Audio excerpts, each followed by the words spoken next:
This week on Cartoon Dumpster Dive, we cover the anime Your Name.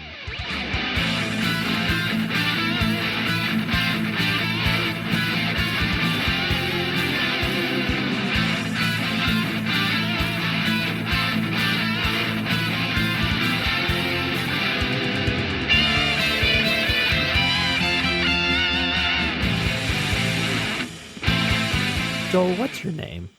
My name's Joel, Andrew. What's your nice. name? It's Andrew. Do you want to do it at the same time? We can, what's your name? Ooh. I want to put a prefaces up beforehand. We're going to spoil this movie called Your Name. Like, we're going to spoil. Well, it came out in 2016, so it's still fairly new. And you know what? The first time I heard about this is when we couldn't do it. I'm not going to tell you what we were going to do. We just couldn't find it. Well, we could find it, but we wouldn't have been able to get out in time for Wednesday. We had to go get it from a library. Crazy, right? And we're recording on Memorial Day, and we just wouldn't have had enough time to get it out. So next year in anime, we'll probably start out with it. But so hey, we could possibly do it as a bonus episode sooner. Maybe. Oh no, that's got to go out to the masses. All right, so we're marking it now.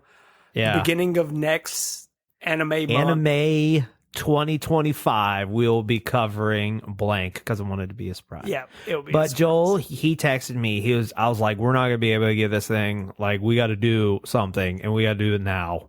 And he goes, well, let's research Your Name. And that, ladies and gentlemen, was the first time I heard about the existence of this movie, which apparently, to most critics, is the best anime movie ever fucking made. Andrew, can I be honest with you? The reason why I suggested this anime on such short notice, yeah, I watch this movie at least once a year. Wow. Possibly twice a year. I freaking love this movie. It's good. It's really good. It's one of the few times I'll be watching something for this show, and my wife, who she's a rewatcher. Yeah. She doesn't really watch a lot of new stuff. She was like, I'm invested in this. Like, she literally stopped what she was doing. She was like, this is good. Like, I like this. Okay, and it was good. It's great. So let me ask. So your wife watched it with you? She didn't get to pay attention as much. She said she'll probably watch it again. But she was invested. She thought it was good enough to actually dedicate time to it, right? She dad watched it. Okay. You know what I mean? Where you're watching in the where you're in the living room and you're watching something, and all of a sudden you feel a presence in the room over your shoulder. And then you like turn around, and your dad is just like, he's not sitting because he's got stuff he's doing. Hands on hips, though. Yeah, hands on hips, and I do this a ton, apparently. That's what my wife has told me, but this is she was sort of doing that. She was just watching it, but she had it, we were like dinner prepping and stuff like that, and she's just watching it, and that's what I mean. She was dad watching. Yep. No, I got you. But we don't have a theme song so much to review, but we do have music. Like this stuff has many musical montage breaks. So the music to this is incredible. I dig it. I digged it a lot. It had a lot of upbeat scores. Yes. To kind of get you these are happy times. Dude. So let me, before we really go into the history of this, let me actually kind of just tell you about the music, because here's the thing. The music to this film is it's instrumental to the popularity to this film. So the music was actually composed by the lead vocalist of the Japanese rock band Rad Wimps. Is a guy named Yujiro Noda. Okay. And he composed the theme song to it. The director of the film requested him to compose the music in a way that the music will supplement the dialogue or monologue of the characters. Okay. And yeah, I can see that. I've probably seen this movie, I would say at this point, maybe 12 times. Wow. It's one of those things. Every time you watch something that much, you kind of start, breaking it down to the finite level, basically. Mm-hmm. I totally understand that because the music to me plays such a important part to this film and just kind of bridging the emotions of the characters in the film. And Yojiro Noda, Rad Wimps, whatever this Japanese rock band is, they crushed it on this film. Do you have them on your Spotify? Hell yes. Yeah, I would. Most of these songs on this film are saved on my favorites on Spotify. Okay, Dude, nice. So I do. They won an award, or they were close. Yeah. So the film soundtrack was the runner-up in the best soundtrack category of the 2016 New Type Anime Awards, and Zen's yes was the runner-up in the best theme song category. So I mean, I wouldn't be able to tell these theme songs. I watched this once. Yep. No, I'll probably watch it again, but Zen Sense. So Zen Sense and Sparkle. To me, those two songs are probably the most iconic songs from this movie. Okay, nice. Each one of them are good. Zen Sense, to me, that's just top tier. Like, I cannot listen to that song without thinking about this anime. And it's one of those things. When I hear this song, when I hear that beginning, guitar come in, it is just like the whole movie plays in my head for me. It's wild. I feel like, because we've been friends for a long time, I feel like I very faintly, distinctly remember you trying to get me to watch this movie. Yep. Like, I feel like you were just like, you need to watch this movie, you need to watch this movie. And I'm like, I don't know where to find it. And so do you have it on DVD? So no. So when this movie, because you've already mentioned, it aired in Japan 2016. It internationally, like worldwide, 2017. Okay. I rented it on like Microsoft store. Like I first rented it on my Xbox. What a throwback. I know. I forgot you could rent movies on the Xbox. Right? Like that's like, I remember because I kept hearing all these stories about how this was breaking every anime record in Japan when it was first being released. So it was always on my radar. When it finally came up available for rent in the US, I rented it. And then I have since bought it on my Amazon Prime Video. Okay. Which I don't regret that purchase, but it does kind of suck that now you can just watch it on Crunchyroll. Well, you can't watch it subbed on Crunchyroll. You can, because that's how I watched it today. Okay, well, I watched it dubbed today, which is good because I really wasn't in the mood to read subtitles today. And look, but the dub version didn't have subtitles. So like sometimes I had to turn up the volume like really high because they talk very softly because I don't want to say it's a serious anime, but they have serious moments. And I'm like, what the fuck did that person just say? It is so I've watched it sub. I actually watched it dub, which that's what's your opinion? That's a big deal for me, but I watched it dub because Brittany actually wanted to, like, I convinced her to watch it once. That's a hard sell for your wife. Very hard sell, but it's normally if she's going to watch something, it's got to be dubbed. I'll go ahead and tell you, she was bawling like a baby at the end of it.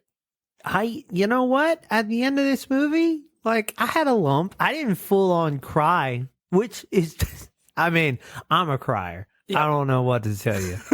People are always so surprised when I start crying at movies because, like, I guess you don't look like the type of guy who would cry at a movie. I'm like, well, you'd be surprised because I've cried at almost every Pixar movie ever fucking made. Look, I know Andrew. Andrew wears that tough outer shell, but inside he's like a Cadbury egg. He's got that hard exterior shell, but inside, I don't think I look that tough to begin with. I feel like I look like a guy who would cry at a movie. I don't know. Like, don't let the tattoos fool you. I think I look like a tough guy from far away till you see what my tattoos are, or till I open my mouth and sound like this. I was like, oh, this guy's nothing. It's like, is that a goddamn Silver Surfer tattoo? Oh yeah, we can mug him. Or whatever it is you want to do when you see me. But this movie, even to this day, every time I watch it, I still get a little teary eye. It is just a fantastic movie. Well, how did it get made? Yeah, so Andrew, I mean, we've already talked about the year that this was released. So this was a romantic fantasy film that was written and directed by Makoto Shinkai. It was produced by Co-Mix Wave Films, and it was distributed by Toho. Now, Makoto Shinkai, this isn't his first film. He has become very popular because of Your Name, but he's got a lot of other films that he kind of, wrote, directed before this. But this was the film that put him on the map. Now, he has said that the story came to him after he visited a region called Your Age Natori in the Mayaga prefecture in July of 2011. Okay. He went there after the earthquake that hit Japan. I don't know if you recall that giant earthquake. Yeah, March 11th, 2011. Yep. He went to this town that was kind of devastated by the earthquake, and he basically had the thought that this could have been my town. And then he kind of started thinking about that he wanted to make a movie in which the positions of people in that prefect would swap with the viewers. Hey, call it the viewers in Tokyo, the big city. Yeah, okay. He started drawing sketches of kind of, storyboarding at this point. He started drawing sketches of the town, and he started going to producers or companies to sell the pitch. Finally got approved for it, sent the proposal to Toho in 2014. The actual film went through a series of name change. It started out, I'm just going to read the English version. I'm not going to try to do the Japanese version. It started out with the name If I Knew It Was a Dream, then went to Your Connection, then You Are Half of This World, and then finally ended up with the title we got, Your Name. I feel like the simplicity of the title kind of works perfectly. It does. With how complex this movie is. Yes. Because I feel like I said this last week with Jinro. I think I'm going to have to watch this one again too. Because there's not a lot going on, but also there's like a fuck ton going on with this movie. Like, if you're not paying attention, and I do have some criticisms about this movie that I feel, and since you watched the sub, I want to see if it's actually different in the sub. But I do have some criticisms about this movie when we talk about it that, would have helped me and possibly other people be like, okay, I kind of get what's happening now. Yep. or I understand this a little better. Yeah. No. We'll definitely get into that. But really, Andrew, that's all to the creation of this. To me, it's wild that this man just went to a area that was impacted by the earthquake in 2011 and wrote this whole story based off of it. He also said that inspirations for the story came from other works that he, I guess, Shinzu, Oshimi, Inside Marie, Rimiko Takashi's Ranma and a Half, the Henna period novel, Tokira Baya, Monogatari, Greg Egan's short story, The Safety Deposit Box, and also Interstellar by Christopher Nolan. So I was like a few of them. I was like, I don't know what that is. Interstellar.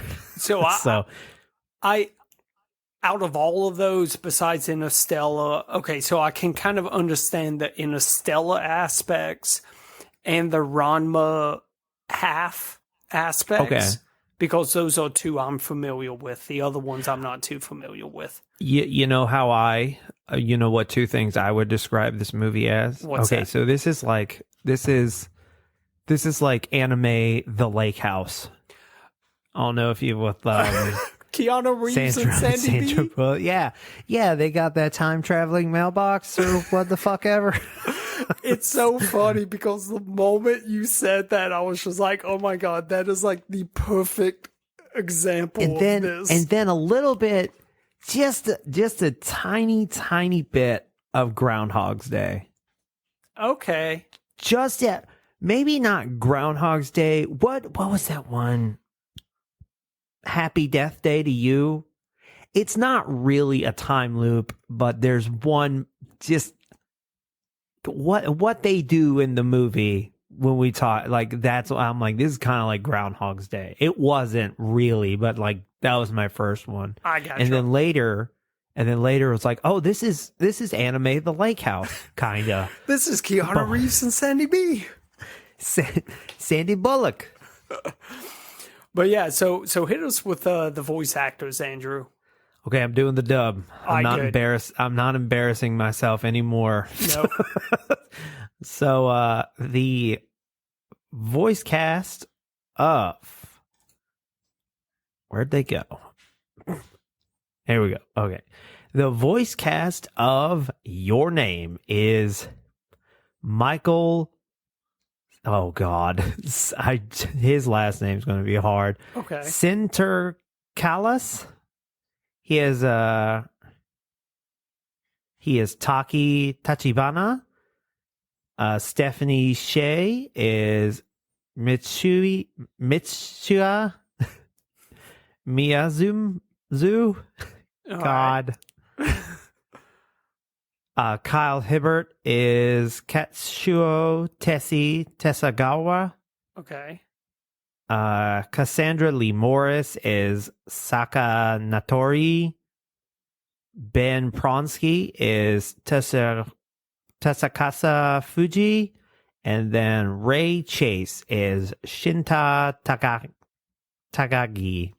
That's I don't know. The majority I feel like I should apologize apologize to Japan every fucking time we do anything from it.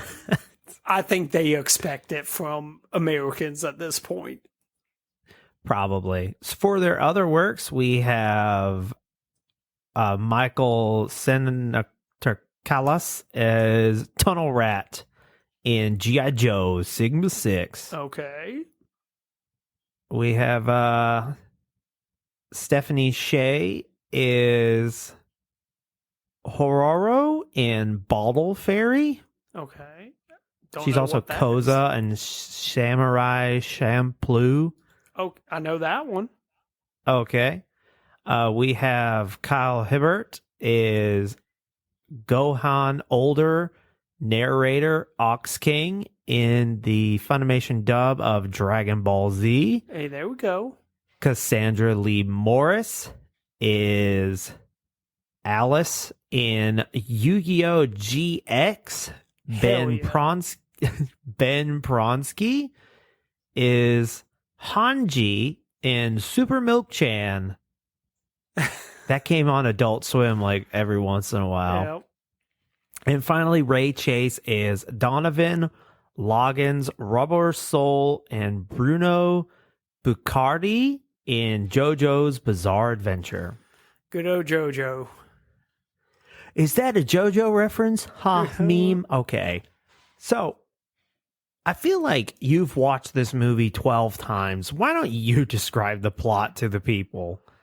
All right, so the boiled down version of the plot, it is I'm just going to very quickly cliff notes it. It is a romance anime with time travel integrated into it. So basically you're introduced to the two main characters,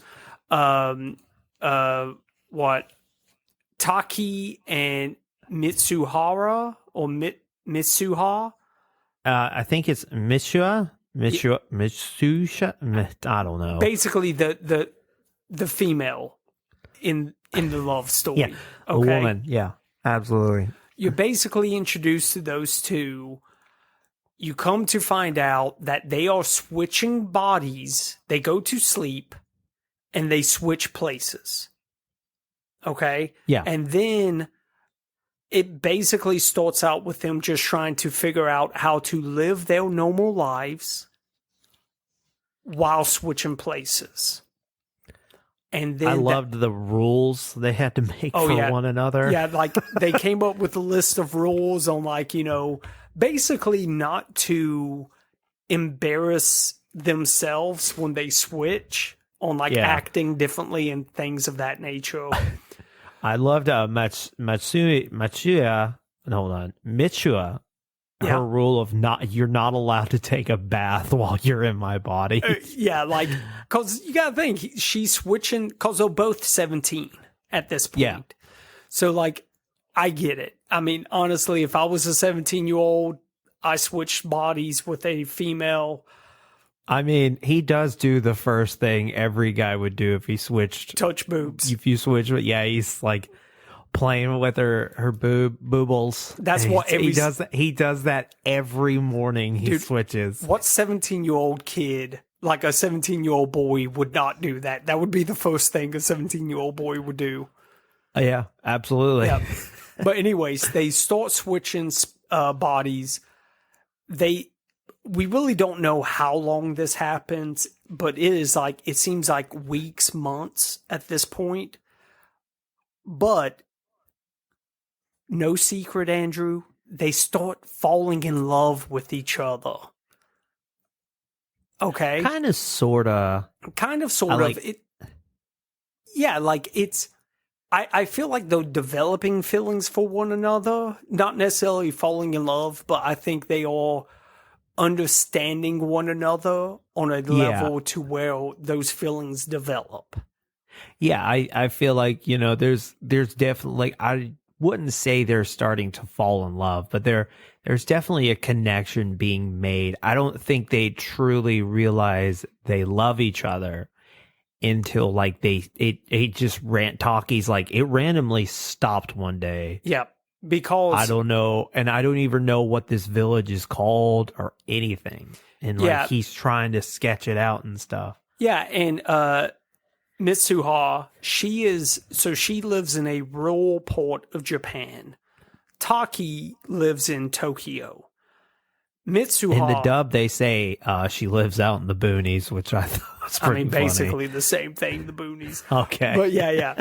But they, Mitsuha, she always it's one of those things. She wants to get away from living in the boonies. She wants to live in the big city. She doesn't like her country life. She doesn't like all these ancient traditions. No. It really comes to a head when they do an autumn, I think the autumn festival or some sort of festival, and her sister make sake the traditional way, which I did not know.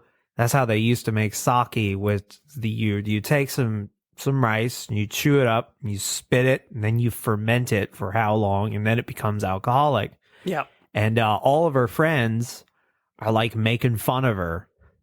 Yeah, there are kids at school that make fun of her for it. She wants, I think after that scene, she actually screams I want to be a cute Tokyo boy in my next life. And guess what? She wakes up as basically a Tokyo boy. A cute Tokyo boy. Yeah. Which I felt like, okay, maybe it's just me, but I felt like it was a kind of a missed opportunity. So Taki plays with Mitsu's boobs every time. There should have been at least one scene where, not like show it, of course, but like she like helicopters with his wiener. Just she uses the bathroom once, just like, or as she leaves, like, oh, you gotta really hold on to that thing. I do love. I do love the comparison there, because when you see Taki switch, first thing he does, grabs the boobs, start playing. Oh, yeah. When she switches with Taki, she is like, there's actually that scene where she's like, there's something down there, and she's like afraid to touch it. Yeah. That is a good comparison. My wife, when she was dad watching it with me, she did say, this is kind of like the anime version of Hot Chick with Rob Schneider. Very true. Yeah. That's another good one. It was Freaky Friday, all those kinds of Body switch 'em a fuck movies. But this is where you find out. So far in the entire anime, there's been this presence of this meteor that is supposed to be passing by Earth. Okay. And it's one of those things, it's a big event because you're going to be able to see it. Like you can see it with your naked eye. The anime starts out with showing the meteor and what looks like to be like something falling to Earth. Okay. Yeah.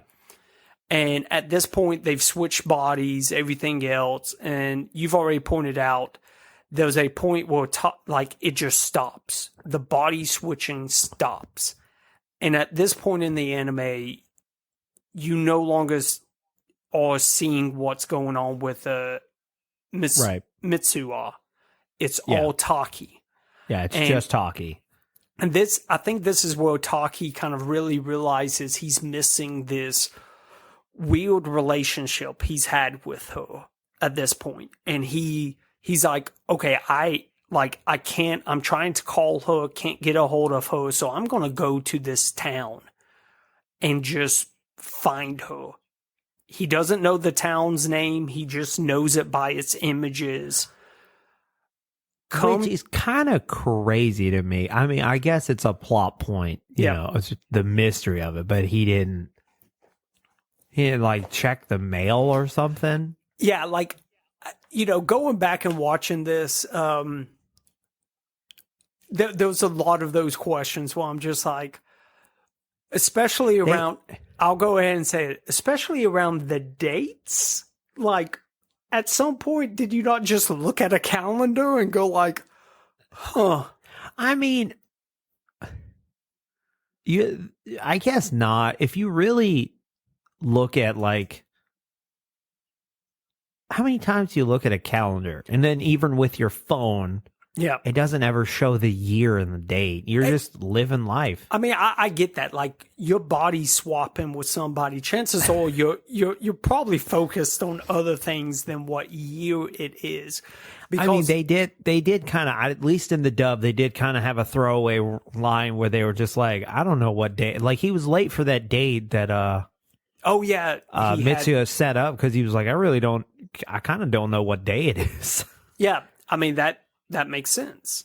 But at this point, when he goes to find the town, this is where he finds out that the town he's looking for was completely destroyed 3 years ago when the comet that was passing over Japan and, that was basically stopping by split into two, and the meteor fell on this town that Mitsuha was in and basically killed the entire town. Yeah, it destroyed the town, and I think it killed like 500 people. Exactly. And this is where he starts realizing that he's been swapping places with this girl like 3 years in the past.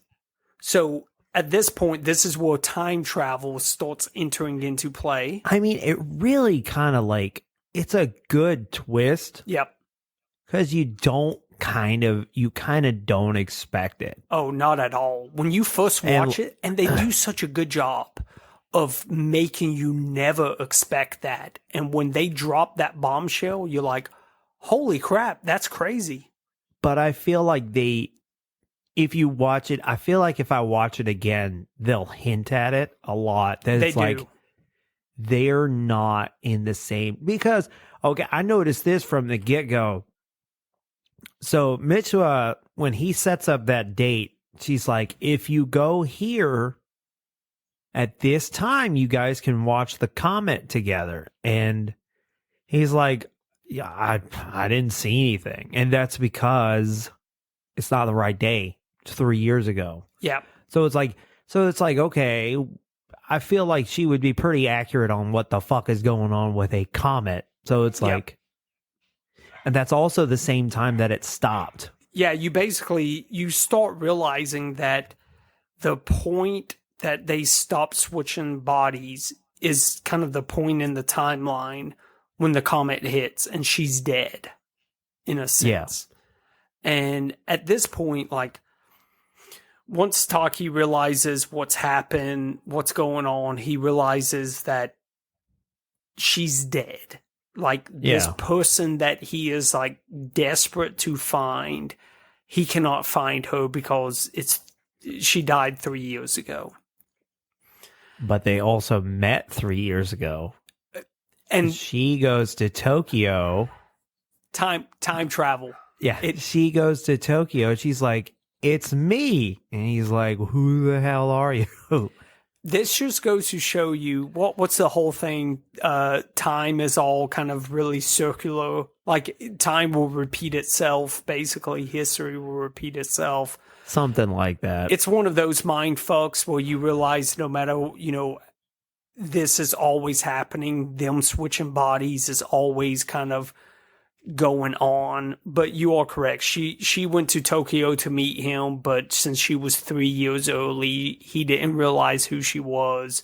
Right. But that is where their connection to one another really starts happening, because she gives him her braided, like, hairband. Yeah. And Grandma, who is like the leader of the shrine that they live in, throughout the entire movie, she is constantly talking about how, like, the threads in the band, or the threads that they make these bands out of, are basically how, like, time is woven together. And it's always talking about, like, time and how time. Well, she also talked. Yeah, go ahead. Just how time is integrated, like how past, present, future all are intertwined to one another in a sense. Yeah. She also brings up a lot about, like, how different things could be conceptually a union. Like, if you share a drink with somebody, you're having a union with them. And I feel like when she handed him the braid thing, that was them, like, kind of their connection. So they're a union, which comes back. It does. Because Taki goes back to the town. Yes. And he drinks the sake, and it kind of, like, reignites their little dream sequence. I think he literally passes out right there. Yeah, that's what happens, because he swapped bodies when they went to go offer their, like, sacrifice of the sake to the gods. So in his mind, he's thinking about what Grandma said, and he's like, right, if I can make it to this shrine, drink the sake, then maybe that will connect us again. And sure enough, it does. He basically wakes up on the day of the comet falling. Yeah. This is where I'm like, this is like a Happy Death Day or like Groundhog's Day. Like, they got a second chance. Exactly. To, like, go back there and be like, okay, I can save her. I can save this town. Yeah. And so their plan is a little reckless, but I guess if you got to be a little reckless to convince 500 people to uproot their lives and get to safety. Yeah, you're basically speaking future talk to them to convince them you got to do something drastic. And really, at this point, worst case scenario, everybody dies. So you might as well go drastic with it. And this is also where time's kind of getting in flux, and they start forgetting one another. Oh, dude. Okay, so the whole thing is the scene. Okay. The scene where they're on the rim of that mountain. Oh, and they finally meet one another, sort of kind of face to face. Yeah, because of Twilight. You know, there's this whole like foreshadowing thing that like Twilight's this moment where like the future and the past meet or some shit like that.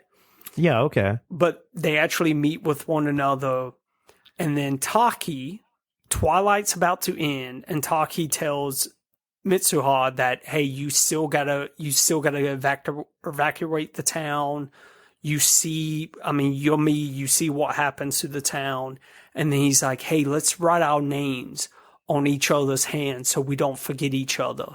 So he writes his name, or what we think is his name, on her hand. And then, okay, the cinematography in this, brilliant, because that scene where she takes the pen and she starts writing her name and the music that is with it, and it's just like you see her writing it, and then it's the next frame, music stops, pen just drops to the ground.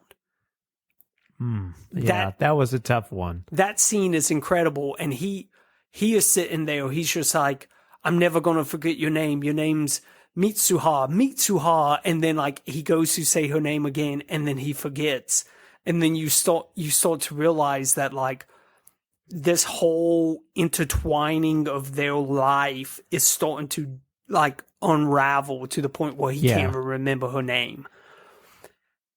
It's like that scene. It's tragic. It's tragic, but from there, like Mitsuha, like her whole mission at that point is because her dad's the mayor of the town they live in. Her dad's a dickhead. Her dad's a big dick. But his whole, like her whole mission is, I have to convince my dad to evacuate these people to a safe area. And dude, there was that whole scene of her basically, you know, running to her dad, trying to do that. And then they actually, and the whole time you're kind of seeing the comet split. So it's like a race against the clock. And there was one moment where she trips and she falls. Oh, yeah. And I thought that was it, man. Dude, because like the way she falls. Oh, yeah. Like it's a brutal fall. Like that's a tough She like fall. falls down like several flights of stairs. Yeah. Like I'm like, you got a broken bone at least. But then, and this is why like the music is so perfect in this because it just fits everything. The music, it's a very kind of dramatic piano part at this. And she is talking about Taki, and like you can see she's starting to forget his name. She doesn't remember his name, but she remembers what he says about our right, you know, let's write each other's names on our hands. She opens up her hand, and what does it say? It's not his name, but it's the phrase, I love you. Aww. That scene gets me every time. I am like, you're an idiot for not writing your name. Yeah, you should have definitely wrote your name. But they didn't know that shit was going to happen. Look, that's the most romantic. Well, actually, they did, because earlier in the movie, like, they were like, no, I got messages from this girl, and they all delete, and you're like, oh.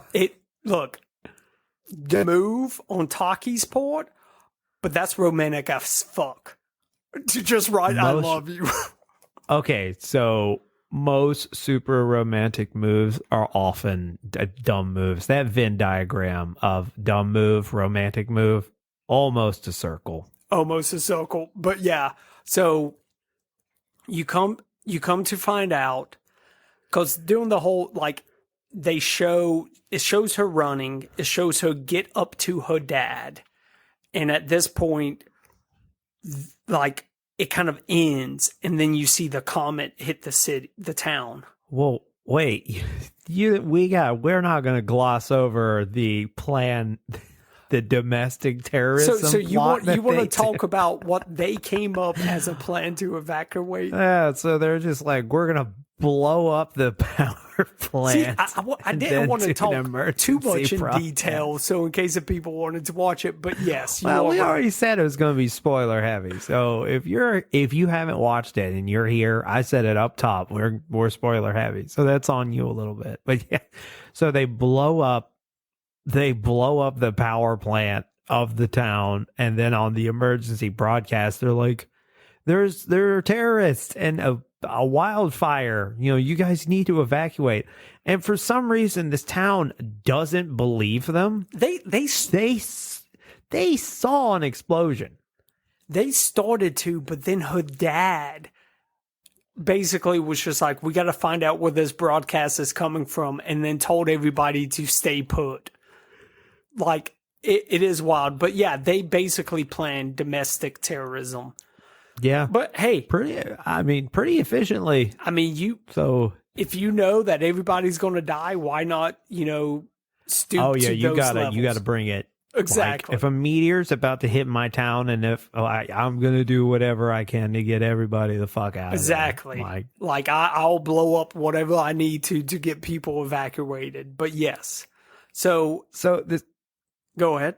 So the scene where she that's happened. They're pretty much foiled somehow, and she slams open the door and she's like, "Dad," and then it just cuts to the meteor hitting. And I know this with a lot of Japanese media. They're pretty big on tragic endings. Yep. So when that meteor hit, I was like, this cannot be how this ends. Like, they didn't do it. They all died. Like, they were unsuccessful, and and then it time jumps a little further. Taki's like in a suit getting a job, which I thought the joke about everybody going like, yeah, with a suit like that, I can understand why nobody would hire you. And he goes, "What's wrong with my suit? It looks exactly like yours." And the one guy goes, "Yeah, well, I got an office with my suit." Yeah. But yeah, to me, they did such a good job of that transition from where like the meteor hits, you don't know what's happened, and it jumps in time to Taki. It's from his perspective, and he's talking about like how he was so obsessed with this town and what happened. But this is where you find out that history did change, that they was able to evacuate everybody. But Taki cannot remember why he was so obsessed with this town. He was like, I felt a connection with the town. He still doesn't kind of realize that it was someone in the town. Yep. And then he sees her. But it's on another train. It is like, and this is basically the end of the movie at this point. Yeah. Like, they are grown up. They kind of sprinkle some like scenes where it's like, they'll kind of like, running past each other. Like, he was like Tessie and some of the other people from the town that he knew. But you are right. Yeah. It's like they see each other in passing trains, and it's like they both make eye contact, and they realize at that point that this is the person that they have been like looking for. Like, they are like, it's just that soulmate, that love at first sight kind of thing, And then they pass each other on the stairs, and like Taki is like, he's just bringing it to himself to say, like, he's just like, I gotta say something. And he turns around, he's like, do I know you from somewhere? And they're both crying, and they have no reason why. They're just both bawling their eyes out. And she goes, I thought I was going to ask you the same thing. He goes, and then they're both like, well, let me ask you something. What's your name? And then the movie ends, and you're just like, it's very ambiguous, but at the same time, it's like the best ending of all fucking time. It is. It's like, for this movie. You don't need any more. It's like, it's perfect. Yeah. It's like, and that's it. That's the movie. And you're just like, and they're going to get together, because they even talk about it. They're like, nobody has ever, like, I've been inside you, you've been inside me, and it sounds sexual, but they didn't. It's not that way. It's just like they shared each other's body in a way that literally can never happen in any other way. They understand each other on a completely different level. Yeah, on a level that is unimaginable to anyone else. So it's just like, of course they're gonna like get together. But it's like, it's so perfect. I can definitely understand why everybody loves this movie. I do have some bad news. Yep, what's that? They are in the works of making a live action remake of this movie. Boo. And absolutely no one thinks that they'll be able to pull it off, which I feel is a little weird because there's not much in this movie that you would need to, like, special effects wise. I mean, just really good editing. But at the same time, do you need it kind of deal? No, like, look, we haven't talked about this, but the animation in this movie, like with the scenery and landscapes, it's incredible. It is fantastic. It really blows my mind. Like, why are you even going to try to make this live action? It makes no sense whatsoever. I don't think it's needed. The only reason I could see is because other audiences, they don't typically watch anime, and this is one of those stories that you kind of want everybody to witness because it is a really good story. I don't know if you could really pull it off. Like, because one of the things that has already soured me on it is, one, they're bringing it to the States. Mm-hmm. So this is going to happen in the States. And I don't feel like there are traditions in the US that will translate into what Matsuha is doing in her town. Like the whole story arc around the sake and the fact that it's like intertwined. Yeah, is it going to be like a girl from the Appalachian Mountains making whiskey? Making moonshine? Making moonshine? Like, me and my what pappy, are we going to, like... Me and my pappy, we take I've this always corn. wanted to go to the big city, and it's just some fucking Italian guy in New York City. It's just like, hey, where's the pizza over here? Oh, hey, I don't know. Hey. There's just something about it that's like, I feel like it's one of those things you just got to leave it alone. Yeah. I feel like the dub is enough. Yeah. You got a sub, you got a dub. And if you don't want to do this, because the people in the dub do a really good job. Yep. Yeah, but I don't see them really putting the effort behind it. And I feel like it's like, I don't think a lot of like the younger actors we get today are really going to like bust out the emotional chops that you need. Yeah. So I don't know. I don't think it'll be good. And I think it'll upset a lot of people. Now, I think whatever streaming service this ends up coming out on, those people will lose a lot of subscribers. Yeah. Because I feel like there's a lot of people who are super passionate about this movie. Yeah, there's really no point in them doing live action. I won't watch it because the anime movie is perfect. Don't mess with it. Yeah. They'll try to westernize the songs with like fucking, I don't know, what's a modern band? I don't know, Nickelback? Yeah. They'll try to... I changed my mind. It might be a hit then. I would love to see the soundtrack of the Western Your Name live action done by Nickelback. I might watch it at that point. Yeah, I might watch that. But Joel, I believe it's time to move to a new reoccurring segment: reviews that have a name and reviews that are nameless. Ooh, nice. So Andrew, this is sitting at an 8.4 out of 10 out of 323,000 reviews. Yeah, it's one of the more popular things we've talked about. So this is a 1 out of 10. There are some people who hated this movie. Really? Yep. This review is titled Boring. This movie sounded interesting from all the reviews. I love the theater it was playing at, so bonus time. It started slow and remained slow the entire movie. It was hard to follow and took a very long time to figure out what the heck was going on. A couple of times I caught myself nodding off. In fact, someone behind us started snoring and someone else snorted loud when they started to fall asleep. It was that bad.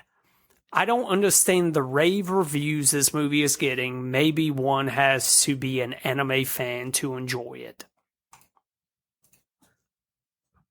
Huh. I mean, I guess each their own, but yeah, I don't know. How many? I don't know that many people that are just going to a movie and just like, what's this anime film? I've never watched anime before in my life. Let me go watch it. He from the review, he said he was motivated by the reviews. But, true. You know, I don't know. Maybe you got to be into anime to appreciate it. So this is a 10 out of 10, just titled Amazing. A true masterpiece of an animated film. Nothing I've watched has come close yet to the magic Makoto Shinkai has created with Your Name. The story is so seamless, the plot twists are so expertly woven into the plot, and nothing else felt jarring or unnecessary. The characters are lovable and you do root for their journey to find one another, and when they do, it is so satisfying. The most satisfying ending I've ever watched. The animation alone is absolutely stunning. 10 out of 10. Couple of those are good. But a couple of fun facts before the movie before we wrap this all up. The red braided cord that Mitsuha wears represents the invisible red string of fate that is said to connect someone to their fated person, according to Japanese tradition. This is the first anime film not made by Studio Ghibli or Hayao Miyazaki to gross 10 billion yen in the Japanese box office. It was also the second highest grossing anime film before being surpassed by Demon Slayer Kitsuduyaba or The Munjin Train 4 years later. Also, although Tomori is a fictional town, it was majorly based off the existing Japanese town of Haida. Yeah. Okay. So, but yeah, those are just nice. There's also a little. So if you watch, because this director, the creator behind Your Name, Makoto Shinkai. He has created 2 other films since Your Name, Weathering with You and Suzume. Okay? Supposedly, each one of those stories are set in the same world that Your Name is in. Now, cool. Weathering with You, if you watch the movie Weathering with You, you might be able to see, you might be able to see the main characters from Your Name in Weathering with You, but it's small clips, but they are in there. All right, cool. Yeah, so nice little Easter egg he's putting in his movies in the future. Very Edgar Wright, right? You know, like how the Edgar Wright trilogy, they have nothing to do with each other. Yeah. Kind of deal. Yeah. Well, I believe that wraps up Your Name. Closing thoughts, Joel? Check it out. One of the best anime movies ever. It's all on Crunchyroll. I strongly suggest it as well. Yep. And if you would like to support the show, you can go to patreon.com/cartoondd. There we have a $5 tier that gets you stickers and pins mailed to your door, access to our Discord, bonus episodes, and extended audio episodes. We have a website, cartoondumpsterdive.com, the best place to request a cartoon or buy a shirt from us. I saw somebody bought a shirt just the other day. Very nice. I mean, like 3 months ago, but still nice to know that it's out there. We have a X handle, Cartoon DD. We are Cartoon Dumpster Dive everywhere else. And as always, thank you for leaving a 5-star review on the podcasting platform of your choice and answering the little Spotify questions in the episode description. Always helps out the show so we don't get hit by a meteor 3 years later. And if you're listening to this episode 3 years from its release, answer the question and tell me if we're still around. All right. Have a great rest of your week. See you.